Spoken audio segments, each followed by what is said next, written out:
Hi guys. Today I want to talk about the lemonade, especially because I feel there is a little bit of a misunderstanding on what lemonade exactly is and how they operate, especially considering their marketing expenditures.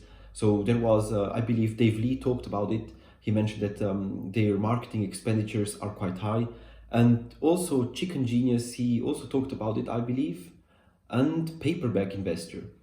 So today what I want to do is I prepared my Excel sheet, and it was quite work, but I'm glad I did it. And what I'm going to do now is I'm going to extract some data which I believe are going to help us to better understand how Lemonade spends their money, especially marketing and sales, and how much does it cost them to acquire new customers. And it's going to be a little bit complicated because also going to include the annual dollar retention rate, but yeah, I'm sure we can do this, and I'm sure it's going to help us better understand how Lemonade operates. So here what you see, this is my Excel sheet I prepared. Today we are going to talk about the in-force premium, we're going to talk about the annual dollar retention rate, and of course about sales and marketing expenditures on a quarterly basis as well as on tailing 12 months. So let's dive into it. This is the first chart. It's my favorite chart because first of all, it's in-force premium, and you see on the horizontal axis, you see the quarters, and on the vertical axis, you see the amount, most of the time in millions. And yeah, the IFP is really, it's almost this perfect exponential growing chart. So why am I talking about in-force premium and not about revenue?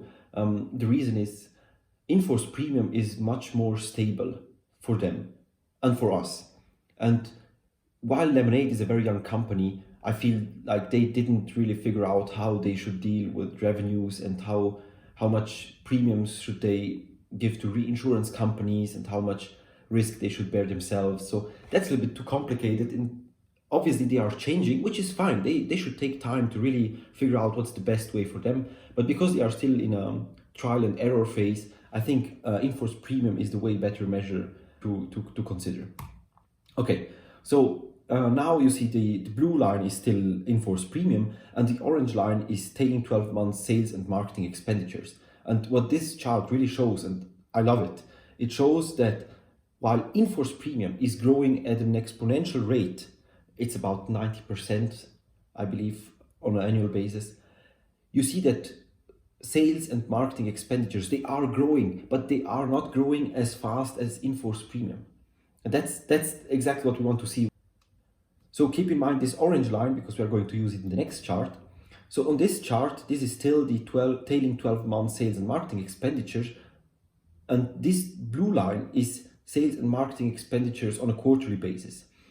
And you see that we don't have enough data to plot the tailing 12 months for the year 2019, but we have the data for the quarterly basis. And what I really like about this chart too, or it shows exactly the same again, that their sales and marketing expenditures are growing, but not at the same rate.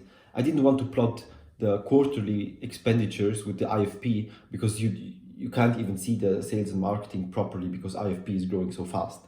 Okay. Next, now we understood how much they are spending on marketing. It's somewhere between 20 and 40 million a quarter. Now we want to understand how many customers do they acquire. So on this chart again, we have blue is quarter over quarter customer growth, and yellow. Orange is year over year customer growth. And you see they acquire on a quarterly basis about 50 to 150,000 customers. It's growing, and on an annual basis between 250,000 and 400,000 new customers. Okay, so the next thing I want to do is, now we know how much they spend on marketing, we also know how many customers they acquire, so now we want to know how much do they spend for one single customer. So how much does it cost them to acquire a single customer? And that's exactly what this chart shows.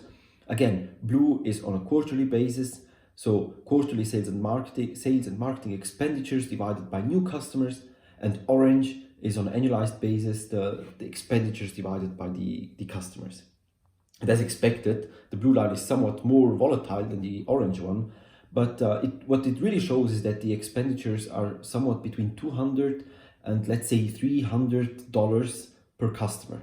So they spend $200 to $300 for a single customer to acquire them. Okay, but that's not the entire story. I already told you in the introduction, I'm going to talk about the annual dollar retention rate.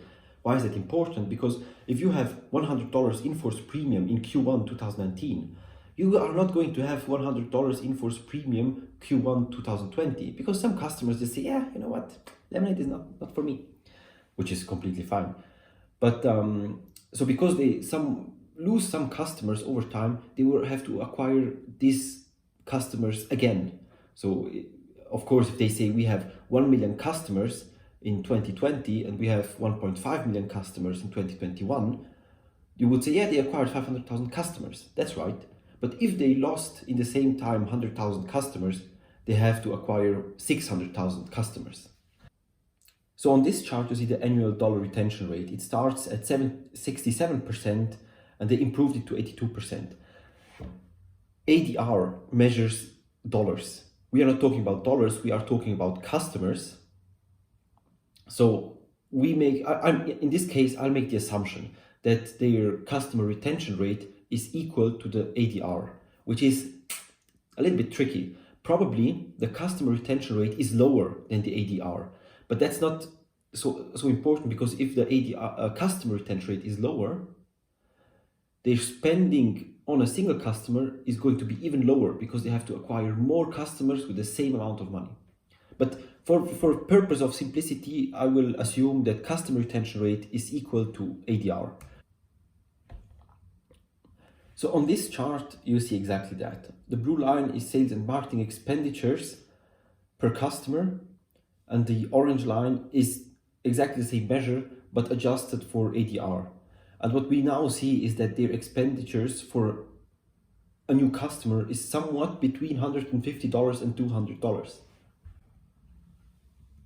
Okay, that's it. That's everything I wanted to show you. I hope it really helps you better understand how Lemonade operates and how much they spend marketing in relative to IFP, and how many customers they are able to acquire considering their spending. And yeah, so you now should know that they're spending that they spend about $150 to $200 per single new customer. In my next video, I'm going to talk about how other insurance companies, how much money do they spend on customer acquisition, and I will try to do some examples that really show that quite well. So if you like this video and you hope to hear or see more of this kind of videos about Lemonade, make sure to subscribe. If you have any thoughts or recommendations, please let me know, write in the comments. I'm really excited to hear more about what you guys think. And thank you so much for watching. That's yeah, I'm so excited. And have a good day. Thank you very much. Bye.